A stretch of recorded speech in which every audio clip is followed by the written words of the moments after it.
नमस्कार दोस्तों, आज हम देखेंगे कविता नक्सलवाड़ी, जिसके लेखक सुदामा पांडे धूमिल जी हैं। कविता शुरू करने से पहले हम सुदामा पांडे धूमिल जी का जन्म परिचय देखते हैं। सुदामा पांडे धूमिल का जन्म सन 1936 ईस्वी में वाराणसी के निकट खेवड़ी गांव में हुआ था। ये हिंदी साहित्य की साठोत्तरी कविता के शलाका पुरुष थे। बांसुरी जल गई इनकी फुटकर व शुरुआती गीतों का संग्रह है, जो अब उपलब्ध नहीं है। इनकी मुख्य कृतियां हैं संसद से सड़क तक 1972 ईस्वी, कल सुनना मुझे तथा सुदामा पांडे का प्रजातंत्र 1983 ईस्वी आदि। कल सुनना मुझे काव्य संग्रह के लिए 1979 ईस्वी में इन्हें साहित्य अकादमी पुरस्कार से सम्मानित किया गया। इनकी लगभग सभी कविताएं गद्यात्मक लय की ओर झुकी हुई हैं। पाठ्यक्रम में धूमिल की निम्न प्रसिद्ध कविताएं सम्मिलित हैं: नक्सलवाड़ी, मोचीराम, अकाल दर्शन, रोटी और संसद। अब हम कविता नक्सलवाड़ी के बारे में देखते हैं। नक्सलवाड़ी कविता में धूमिल ने स्वातंत्र्योत्तर भारत की उस निराशाजनक परिस्थिति का चित्रण किया है जिसने नक्सलपंथी आंदोलन को जन्म दिया है। सन 1966-67 में उत्तर प्रदेश, बिहार और आंध्र प्रदेश में नक्सलवाड़ी आंदोलन का प्रसार हुआ था। धूमिल ने नक्सलवाड़ी आंदोलन का समर्थन किया था। कवि तत्कालीन राजनीति के विरुद्ध थे, अतः उन्होंने अपनी कविताओं में नक्सलवाड़ी आंदोलन के प्रति समर्थन व्यक्त किया है। यह धूमिल की काव्य संग्रह संसद से सड़क तक 1972 ईस्वी में संग्रहित है। अब देखते हैं कविता। सहमति नहीं यह समकालीन शब्द नहीं है, इसे बालिगों के बीच चालू मत करो। जंगल से जिरह करने के बाद उसके साथियों ने उसे समझाया कि भूख का इलाज नींद के पास है, मगर इस बात से वह सहमत नहीं था। धूमिल जी नक्सलवाड़ी आंदोलन का समर्थन करते हुए कह रहे हैं कि सहमति शब्द समकालीन नहीं है, इसे हम बालिगों के मध्य लागू मत करो। अभिप्राय यह है कि कवि की भूमि अधिग्रहण व्यवस्था के प्रति बिल्कुल भी सहमति नहीं है। कवि कहता है कि जंगल से जिरह अर्थात जंगल बहस के पश्चात उसके साथियों ने उसे समझाया कि भूख का इलाज नींद के पास है, अर्थात भूख से बचने के लिए तुम सो जाओ। परंतु वह व्यक्ति उनकी बातों से सहमत नहीं हुआ। कहने का तात्पर्य यह है कि कुछ लोग स्वार्थ के कारण शासन की ओर मिलकर जंगल में रहने वाली भोली भाली जनता को बहकाने लगे और भूमि अधिग्रहण के लिए वहां के लोगों की सहमति लेने लगे, लेकिन वह उनकी बातों में नहीं आए, क्योंकि वह जानते थे भूख जमीन से उगने वाले अनाज से ही मिटती है, नींद से नहीं। आगे देखते हैं। विरोध के लिए सही शब्द टटोलते हुए उसने पाया कि वह अपनी जुबान सहुआइन की जांघ पर भूल आया है। फिर भी हकलाते हुए उसने कहा, मुझे अपनी कविताओं के लिए दूसरे प्रजातंत्र की तलाश है। सहसा तुम कहोगे और फिर एक दिन पेट के इशारे पर वाजिब गुस्से के साथ अपने चेहरे से कूदोगे और अपने ही घूंसे पर गिर पड़ोगे। कवि आगे कहता है कि वह शासन व्यवस्था का विरोध करने के लिए सही शब्द ढूंढने लगता है। तब उसे याद आता है कि जिस जुबान से वह इस व्यवस्था का या राजनेताओं का विरोध करना चाहता है, वह जुबान तो वह सहुआइन अर्थात चरित्रहीन स्त्री के जांघ पर भूल आया है, अर्थात जिसका चरित्र पहले से ही अच्छा नहीं है, वह विरोध की बातें क्यों कर रहा है। फिर भी उसने हकलाते हुए अर्थात रुक रुक कर बोलते हुए कहा कि मुझे अपनी कविताओं के लिए दूसरे प्रजातंत्र की तलाश है, अर्थात इस प्रजातंत्र में वह अपनी कविता लिखना नहीं चाहता। कवि कहता है कि दूसरे प्रजातंत्र में भी जाकर एक दिन तुम अचानक आकर यही कहोगे कि पेट भरने के लिए आवश्यक है यह, तथा स्वयं पर ही गुस्सा करोगे और अपने ही चेहरे पर घूंसा मारकर गिर पड़ोगे, अर्थात अंत में तुम्हारी ही हार होगी। अभिप्राय यह है कि यहाँ कवि उस विद्रोही व्यक्ति को समझाता है कि प्रजातंत्र से बाहर आकर जीना कठिन है। जो प्रजातंत्र से बाहर आकर जीने की कोशिश करेगा वह पेट भरने के लिए रोएगा, अर्थात इस प्रजातंत्र में चुप रहना ही सही है। आगे देखते हैं। क्या मैंने गलत कहा? आखिरकार इस खाली पेट के सिवा तुम्हारे पास वह कौन सी सुरक्षित जगह है जहाँ खड़े होकर तुम अपने दाहिने हाथ की साजिश के खिलाफ लड़ोगे। कवि आगे कहते हैं कि क्या मैंने उसे गलत कहा? आखिरकार हमारे आम जनता के पास खाली पेट के सिवा दूसरी सुरक्षित जगह है ही क्या? कवि उस व्यक्ति से प्रश्न करते हैं कि खाली पेट के सिवा उसके पास दूसरी सुरक्षित जगह कौन सी है? अगर है तो तुम उसी सुरक्षित जगह पर खड़े होकर अपने दाहिने हाथ की साजिश के खिलाफ लड़ोगे।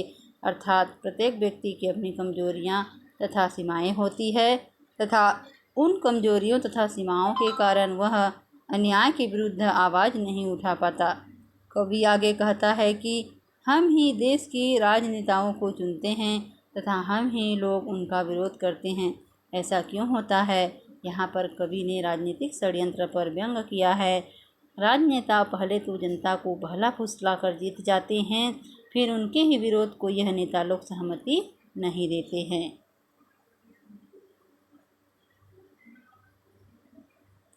यह एक खुला हुआ सच है कि आदमी दाएं हाथ की नैतिकता से इस कदर मजबूर होता है कि तमाम उम्र गुजर जाती है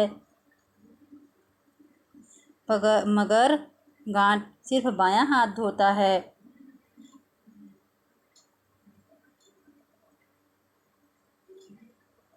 और अब तो हवा भी बुझ चुकी है। सारे इश्तिहार उतार लिए गए हैं जिनमें कल आदमी अकाल था। वक्त के फालतू हिस्सों में छोड़ी गई पालतू कहानियाँ देश प्रेम के हिज्जे भूल चुकी है। कवि कहते हैं कि प्रत्येक आदमी का एक सच होता है और वह अपने अच्छे कार्य दाहिने हाथ से करता है तथा बुरे कार्य बाएं हाथ से करता है।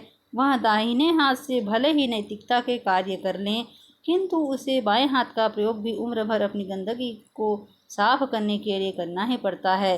अर्थात राजनीति में भी नेता लोग दाहिने हाथ से नैतिकता के कार्य अर्थात बाहरी दिखावे हेतु समाज कल्याण के कार्य करते हैं, लेकिन वह बाएं हाथ से जनता विहित विरोधी कार्य भी करते हैं। और अब तो चुनावी वातावरण भी बदल चुका है। सभी जगह से सार्वजनिक सूचना, चुनाव के इश्तिहार आदि भी उतार लिए गए हैं, यहाँ से हटा दिए गए हैं।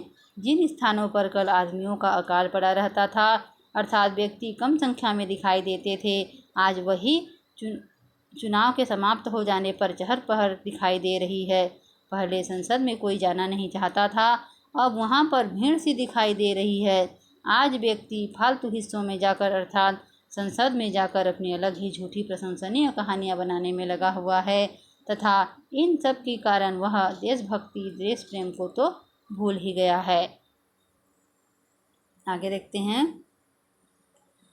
और वह सड़क समझौता बन गई है जिस पर खड़े होकर कल तुमने संसद को बाहर आने के लिए आवाज़ दी थी। नहीं, अब वहाँ कोई नहीं है। मतलब कि इबारत से होकर सब के सब व्यवस्था के पक्ष में चले गए हैं। लेखपाल की भाषा के लंबे सुनसान में जहाँ पालो और बंजर का फर्क मिट चुका है, चंद खेत हथकड़ी पहने खड़े हैं। कवि तत्कालीन राजनीति पर चोट करते हुए कहता है कि जिस सड़क अर्थात संसद ने भूमि अधिग्रहण न करने का समझौता किया था वह अब स्वार्थ की बलि वेदी पर चढ़ चुका है। वे कहते हैं कि कल जिस संसद को तुमने बाहर आने के लिए अपनी आवाज़ दी थी, अब वहाँ कोई नहीं है। सभी का स्वार्थ सिद्ध हो चुका है। सभी स्वार्थी लोग व्यवस्था के पक्ष में चले गए हैं। लेखपाल की भाषा के सामने अब बंजर और उपजाऊ जमीन का फर्क मिट चुका है। अब सभी खेतों के हथकड़ी लग गई है अर्थात वे सरकार की अधिग्रहण में चले गए हैं। और विपक्ष आगे देखते हैं। और विपक्ष में सिर्फ कविता है, सिर्फ हज्जाम की खुली हुई किस्मत में एक उस्तरा चमक रहा है, सिर्फ भंगी का एक झाड़ू हिल रहा है। नागरिकता का हक हलाल करती हुई गंदगी के खिलाफ और तुम हो विपक्ष में बेकारी और नींद से परेशान और एक जंगल है। मतदान के बाद खून में अंधेरा पछिटता हुआ जंगल मुखबिर है, उसकी आंखों में चमकता हुआ भाईचारा किसी भी रोज़ तुम्हारे चेहरे की हरियाली को बेमुरब्बत चाट सकता है। कवि आगे कहते हैं कि संसद में विपक्ष पद वाले नेता भी इसका विरोध नहीं कर रहे हैं। वह लोग तो केवल कविता करने में व्यस्त हैं। विपक्ष का कार्य होता है विरोध करना, लेकिन वह विरोध करने के बजाय चुपचाप संसद में खड़े हुए तमाशा देख रहे हैं। यहाँ हर कोई पक्ष की हजामत करने को तैयार है, कोई भी उसका विरोध नहीं करना चाहता है और सिर्फ भंगी का एक ही झाड़ू यहाँ हिल रहा है, अर्थात वह झाड़ू व्यवस्था रूपी भंगी वह नागरिकों की हक हलाल करती हुई दिखाई दे रही है, मानो वह गंदगी के विरोध में लड़ रही हो और तुम लोग उसके विपरीत केवल बेरोजगारी से परेशान हो। हमें नींद क्यों नहीं आती, इस बात से परेशान हो। इन्हें प्रजातंत्र से व्यवस्था से कोई लेना देना नहीं है। कवि आगे कहता है कि और एक जंगल है जिसमें मतदान के पश्चात अंधेरा फैल जाता है, यानी जब तक मतदान है जनता में प्रकाश भर दिया जाता है तथा एक बार जब ये मतदान पूर्ण हो जाता है उसके पश्चात जनता और समाज को कोई नहीं पूछता। यह जो जंगल राज है वह जंगल मुखबिर है, यानी सिर्फ समय पर चेहरा दिखाने का रास्ता है। उन नेताओं की आंखों में तुम्हें भाईचारे की चमक दिखाई देगी, अर्थात मतदान के समय वह भाईचारे की भावना का दिखावा करेंगे, लेकिन यही नेता लोग मतदान समाप्त होने के पश्चात किसी भी दिन तुम्हारे चेहरे की प्रसन्नता को बिना शर्म के चाट सकते हैं, अर्थात खत्म कर सकते हैं। आगे देखते हैं नक्सलवाड़ी कविता की आखिरी पंक्ति। खबरदार, उसने तुम्हारे परिवार को नफरत के उस मुकाम पर ला खड़ा किया है कि कल तुम्हारा सबसे छोटा लड़का भी तुम्हारे पड़ोसी का गला अचानक अपनी स्लेट से काट सकता है। क्या मैंने गलत कहा? आखिरकार कवि उस विरोध करने वाले व्यक्ति को कहते हैं कि खबरदार अर्थात सावधान, उसने तुम्हारे परिवार को नफरत के कारण ही उस मोड़ पर लाकर खड़ा कर दिया है जहां हिंसा करने के अलावा तुम्हारे परिवार के पास और कोई मार्ग शेष नहीं रह गया है। कल तुम्हारे पड़ोसी का गला भी तुम्हारा छोटा लड़का अचानक स्लेट से काट सकता है। क्या मैंने गलत कहा है ये सब? अंत में कवि ने आखिरकार कहकर हमें उस प्रजातंत्र के प्रति सोचने पर मजबूर किया है कि ये प्रजातंत्र हमें अर्थात आम जनता को नक्सलवाड़ी बनाने के लिए मजबूर कर रहा है, इसलिए पहले ही सावधान होना है।